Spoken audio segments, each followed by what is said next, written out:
السلام عليكم ورحمة الله وبركاته. إن الحمد لله نحمده ونستعين به ونستغفره ونعوذ بالله من شرور أنفسنا ومن سيئات أعمالنا. من يهده الله فهو المهتد ومن يضلل فلن تجد له وليا مرشدا. وأشهد أن لا إله إلا الله وحده لا شريك له وأشهد أن محمدا عبده ورسوله بلغ الرسالة وأدى الأمانة ونصح الأمة. أما بعد.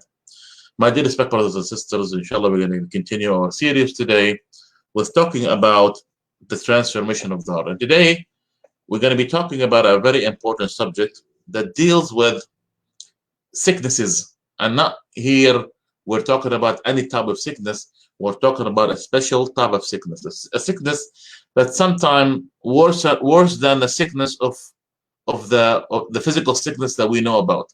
Here we're talking about the sickness of the heart.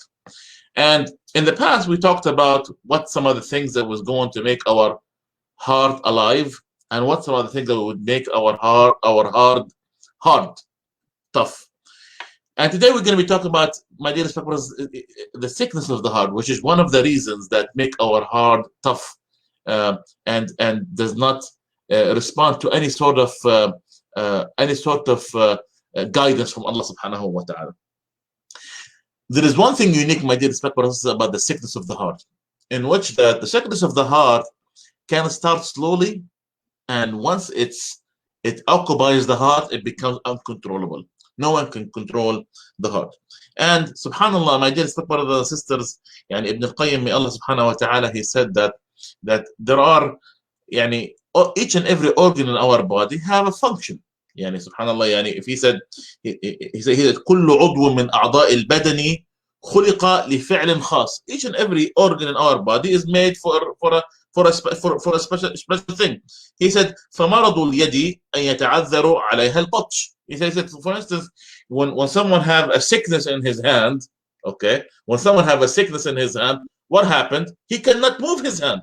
When someone have a sickness in his eye, he cannot see with his eye.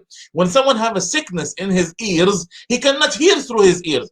But he said, وَمَرَضُ الْقَلْبِ أَن يَتَعَذَّرَ عَلَيْهِ مَا خُلِقَ لَهُ مِن مَعْرِفَةِ اللَّهِ وَمَحَبَّتِهِ وَالشَّوْقِ إِلَى لِقَائِهِ. Very beautifully put. He said, but when someone is sick within his heart, what happened? When someone is sick within his heart, what happened? He cannot know the reason why he was created. He would not know the reason why he was created, and he would not be able to love Allah subhanahu wa ta'ala. He would not be able to love his Lord, and he would not he would not know a way for him to get to him. You know. So my dear respected brothers and sisters, sickness of the heart is real. This is something that we see. This is something that each human being faces day after day. But the question here, my dear respected brothers and sisters, is the following: is all sicknesses are the same? As all types of sickness are the same? There are different type of sicknesses as we know about. For instance, they said وَأَمْرَاضُ الْقُلُوبِ نَوْعَانِ. Like there is two types of sicknesses of the heart. A sickness that is related to the senses, our senses, and they call it الشهوات. When someone have sickness of the desires, so he desires something that he's not supposed to desire. He likes something that he is not supposed to like. And they said, when the other type of sickness, it is a sickness of misconception, a shubuhat. When someone have a shubha, or something, doubt about his religion. So there is two types of sicknesses that the scholars have taught us about when it comes to the sickness of the heart. Sickness that is related to a shahwa, a desire, and a sickness is related to a doubt in our religion. You cannot answer this question. You have doubt that Allah subhanahu wa ta'ala exists, or there is doubt that Allah subhanahu wa ta'ala have sent Prophet Muhammad sallallahu alaihi wasallam, or you have a doubt in this issue, or another type of issue. So Prophet Muhammad sallallahu alaihi wasallam, he said a very beautiful hadith, and I want all of you to listen to this hadith. He said, إنما أخشى عليكم الشهوات. The most fearful thing that I fear for you is what? Is desires. الغي في بطونكم وفروجكم. He said because some of you might overdo it by eating too much, and by looking at the shahwa or the sexual desires too much. ومعضلات الهوى, and the sickness of the doubts. You have doubt about a religion. And Prophet Muhammad in this beautiful hadith, he have collected these two sicknesses: the sickness of the doubt, or the misconceptions within our religion, and the sickness of what? The sickness of what? The sickness of shahwat, the desires. And Prophet and Ibn al-Qayyim, may Allah subhanahu wa ta'ala be pleased with him, look what he said. And I'm pleased, my dear respected brothers and sisters, listen to this. He said, وَأَصْلُ كُلِّ فِتْنَةٍ إِنَّمَا هُوَ التَّقْدِيمُ الرَّأْيِ عَلَى الشَّرْعِ وَالْهَوَى. He said, the source of each and every trial that a human being would go through is what happened when we take over our own mind, our own thinking, more important than what? Than the shar' of Allah subhanahu wa ta'ala, the ruling of Allah subhanahu wa ta'ala, and we make it more important, our own thinking, our own understanding, more important than the shar' of Allah subhanahu wa ta'ala. And this is that what many people would fall into. You're like, wallahi, why is it that women inherit half of men? Wallahi, I have doubt. I don't, and they don't know, they don't understand what's the wisdom behind that. My dear respected brothers and sisters, there's one thing that you have to understand. One thing that you have to understand, that each and everything that Allah subhanahu wa ta'ala put in our religion is for your own good. Especially when we talk about a religion that comes from Allah subhanahu wa ta'ala with no human intervention, it comes for your own good. Allah subhanahu wa ta'ala did that, he put it to make our life miserable. La wallah. Allah subhanahu wa ta'ala has put it for us to be a better individual, for us to live better. And what happened, the problem that many people fall into is what? Is when you think, wallahi, my own thinking and my own understanding, okay, is more important than it's more important than anything else. You know, if you don't know, you ask. If you don't know, you ask. And if you don't understand, you ask a scholar. فَاسْأَلُوا أَهْلَ الذِّكْرِ إِن كُنْتُمْ لَا تَعْلَمُونَ. It's very simple. If you don't know, then ask the people of dhikr, ask the scholars about something. And Ibn al-Qayyim, may Allah subhanahu wa ta'ala be pleased with him, he said, well, the problem that many people fall into is what? How do they fall into these sickness of the doubt and sickness of the desire? He said because people think of their own desires. You know, I feel like, you know, why should I marry? I should commit zina. You know, why should I lower my gaze? Allah subhanahu wa ta'ala have given me eyes, etc. You know, these kind of thinking that many people would fall into. But Ibn al-Qayyim, he gave us a solution, and he said فَفِتْنَةُ الشُّبُهَاتِ تُدْفَعُ بِالْيَقِينِ. He said the way you want to prevent yourself, yourself from shubuhat, you know, from doubts, misconceptions. How do you prevent yourself? By evidence. By evidence. You learn. You say, you read. You say, you ask a scholar. You know, not. And here we're talking about, my dear scholars, and unfortunately, we live in a time where there is very few scholars that we can depend on. Majority have fallen into all sort of their, you know. Now, unfortunately, many scholars are as a money machine, unfortunately. So we have to ask, when you ask a legitimate, knowledgeable scholar who fear Allah subhanahu wa ta'ala, who you see his ultimate goal is not luxury and for him to get paid. No, his ultimate goal is delivering the religion of Allah subhanahu wa ta'ala. When you see this, what happened? You ask him, and he would show you the clear, and he would clarify these things for you. And what happened? The doubt would go away. And he said, وَفِتْنَةُ الشُّبُهَاتِ وَالشَّهَوَاتِ تُدْفَعُ بِالصَّبْرِ. When someone have desires, how you prevent yourself from this fitna, from this trial? You prevent yourself by what? By being patient. You know, when you have a desire for instance, the opposite sex, you hold yourself, you isolate yourself, you lower your gaze, you become patient. Yes. All of us have that desire. All of us have, you know, we're prone to, you know, all sort of desires. You know, you hold yourself. You know, I love money. I hold myself. I want to only eat the halal. I don't eat the haram. I hold myself. Become patient. So by patience and by yaqeen, you know, clear proofs, you'll be able to prevent yourself from what? These two sicknesses, the sickness of the doubt and the sickness of desires.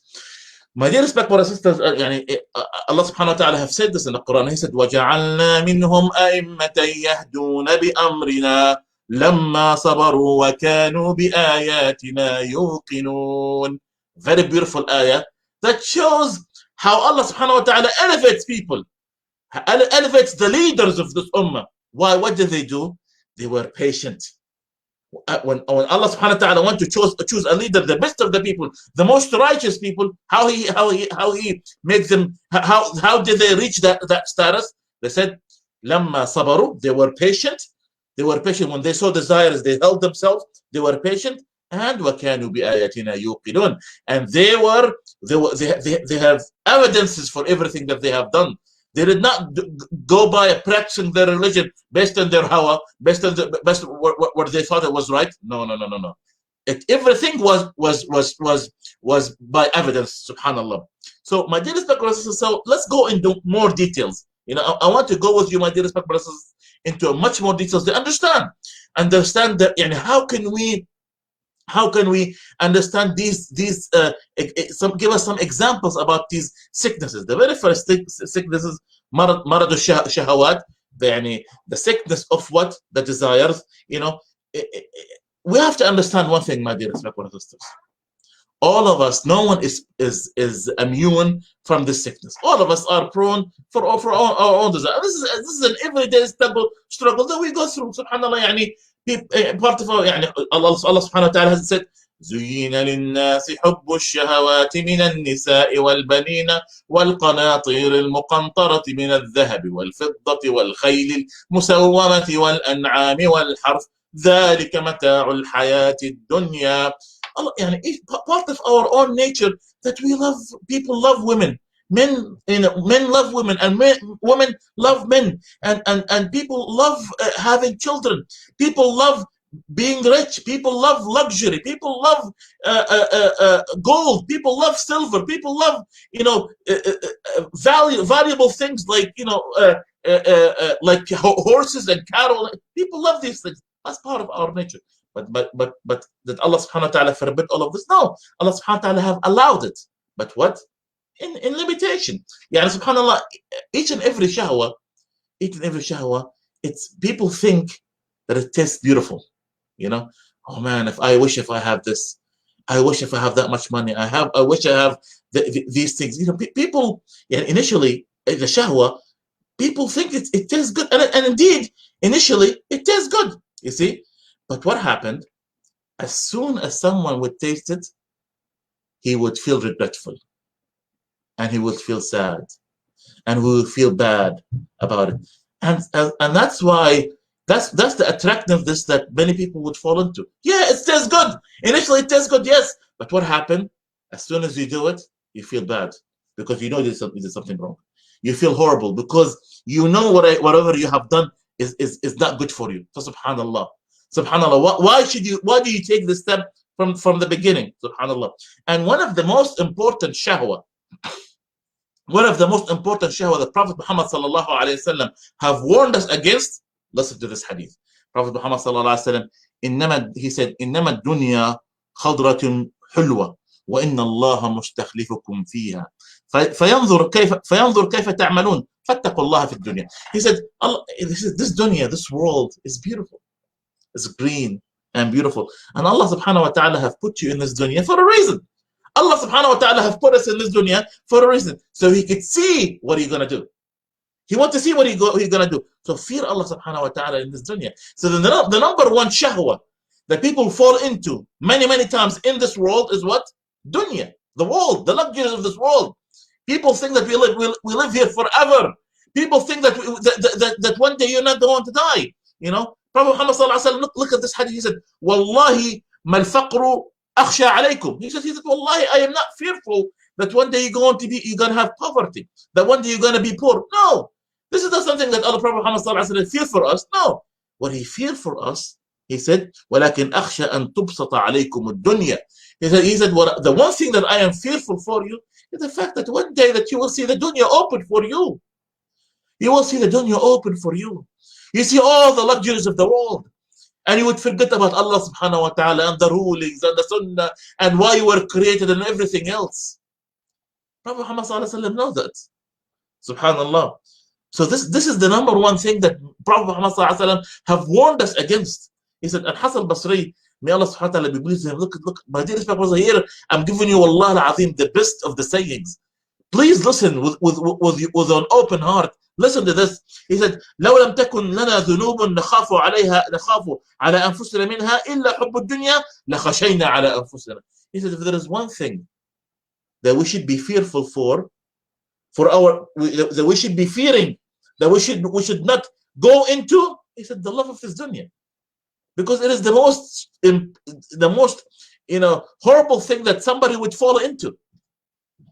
I'm not saying here, my dear respectful, and we're gonna go into, I'm not gonna leave you here, lose. Oh, don't detach yourself from dunya. Don't do anything. Don't buy anything. No, we're not saying this. I'm gonna explain.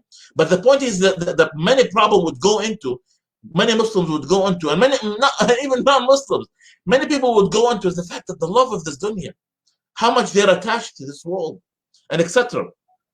Allah subhanahu wa ta'ala said, تريدون عرض الحياة الدنيا تريدون عرض الحياة الدنيا والله يريد الآخرة. Do you need this dunya? You need all of this dunya. But Allah subhanahu wa ta'ala wants you to go after the hereafter. Because this dunya is temporary. And how many times people have fought for this dunya? How many people were killed because of the dunya? How many families were breaking apart because of this dunya? How many people fought among the families because of this dunya? How many people have cut their relationship because of dunya? How many bloodshed that people that have went through, and wars have went through because of this dunya? Why? What's the fight? People just fight for what? And subhanallah, this is something that you have to give Umar Khattab radiallahu anhu the recognition.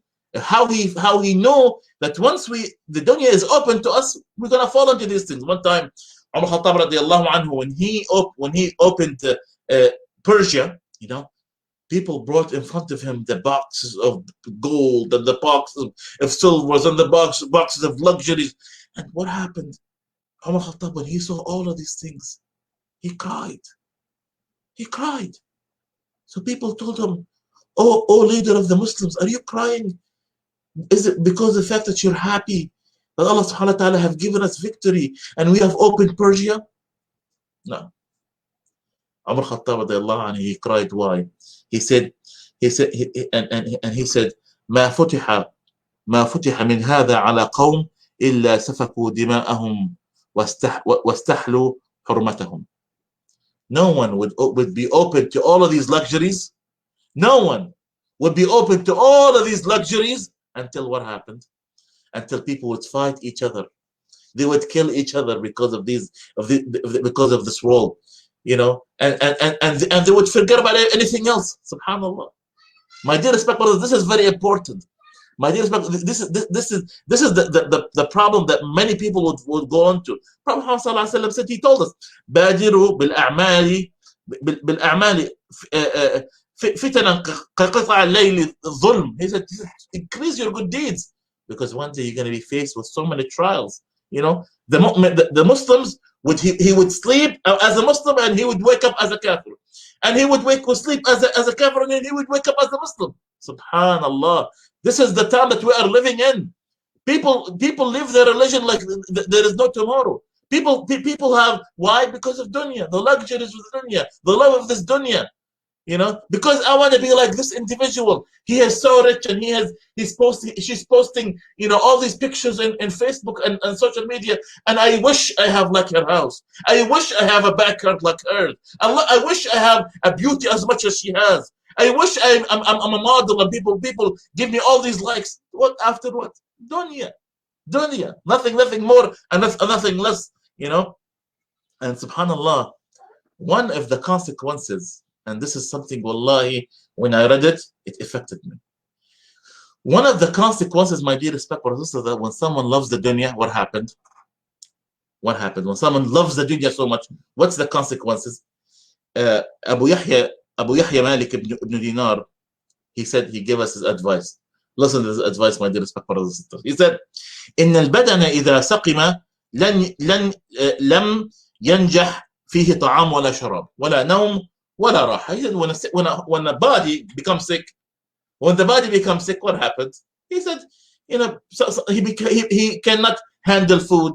He is weak. He starts vomiting, having nausea. He's going through so much trouble. And he said, وكذلك القلب إذا علق فيه حب الدنيا لم تنجح فيه موعظة. Very beautiful. He said the same thing is the heart. The same thing is the heart. What happened if this heart become attached to the dunya and he loves the dunya? No advice can affect him. No advice can affect him. Subhanallah. How many times people could advise you, and what happened? You don't take the advice. You argue. You argue like, oh, and you find one argument, and then you answer that, and he would give you 10 more arguments. Why? Because they don't want to take the advice. Why? The issue here is not because they're having issue because they're with your argument. No. The ultimate issue is because their heart is attached to what? To the dunya.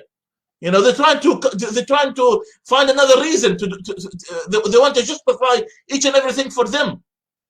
Because if their heart is attached to Allah subhanahu wa ta'ala, what happened? He would listen to your advice. He would say, إنما أمر المؤمنين إذا دعوا إلى الله ورسوله أن يقولوا سمعنا وأطعنا. That a mu'min, when he's given an advice and to tell him to follow Allah subhanahu wa ta'ala and Prophet Muhammad sallallahu alaihi wasallam, what the mu'min would say? We listen and we obey. We listen and we obey. So what's some of the symptoms is the fact that people will happen. They don't listen to advice. Another one, Prophet Muhammad sallallahu alaihi wasallam, he said a symptom or as a consequence of somebody who loves the dunya, he said ليأتين على الناس زمان لا يبالي المرء فيما يأخذ الماء حلال أم حرام. So a time is going to come to the people when people don't care. They don't care if they receive this money from halal or haram. They don't care. Why? Because of the love of this dunya. As long as I'm getting the money, I have few stores that sell the haram. They don't care. As long as I'm getting the money, then that's all that matters. That's all that matters. They don't care is it halal or haram. Also, a sign of the people that love the dunya is the fact that they would envy each other. They were like, I wish this guy does not have what he has. I wish this woman does not have what she has. Why? Because the love of the dunya. The love of the dunya, my dear brothers. We hate each other and we envy each other because of the love of the dunya. Another symptom why people, if someone have the love of the dunya, what happened? They started talking about it a lot. All of their speech is about it. Oh, subhanallah, they talk about food, they talk about luxuries, they talk about likes, they talk about, followers, and they talk about, if all their speech is what? Dunya. How much, so ask yourself, and if you have the sickness, you need to cure it. You have to be fast about it, my dear respectful sisters. Part of, if someone loves the dunya so much, what happened? They start, my dear respectful sisters, they start taking care of themselves too much. Here, Islam, my dear respectful sisters, I believe, is the number one religion that take care of beauty and take care of cleanliness. But when someone overdo it in which that, I wanted to buy the best of luxuries. I want to buy the best of cars, even though you might not need it. I want to spend extra money on this and luxuries that, and no. If something is in moderation and you need it, yeah, go ahead and buy it, no problem. But when you are spending extra money, and for beauty and etc., this is the issue.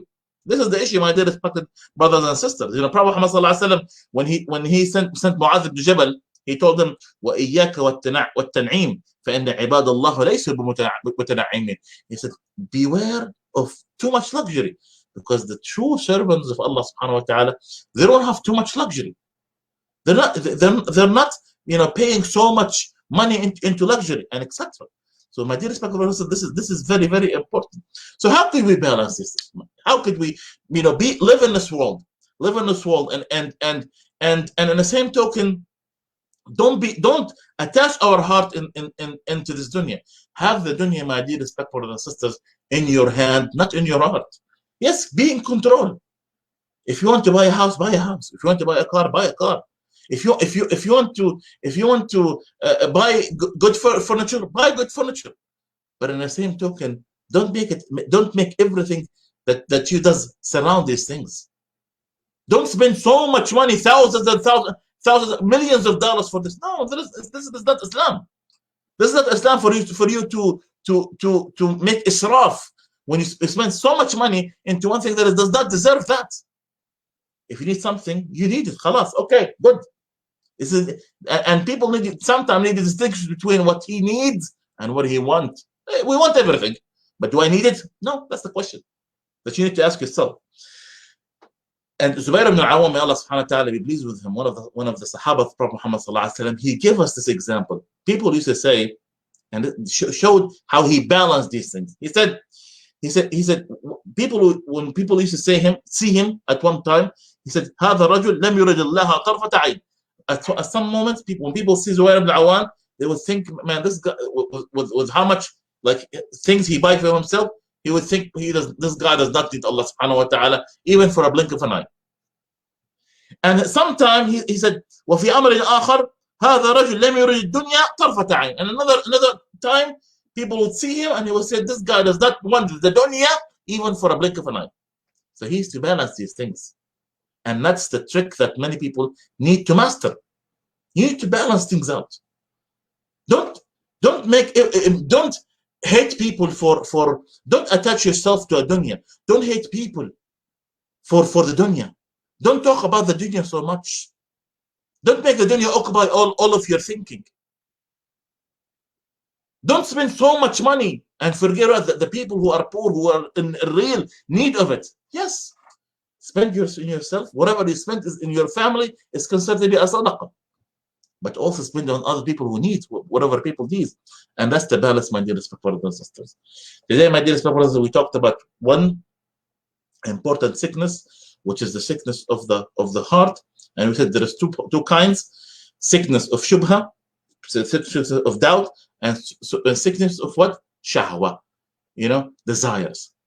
You see? And the way we stop this one, of the doubt with evidence, and then when you stop the other one of desire with patience.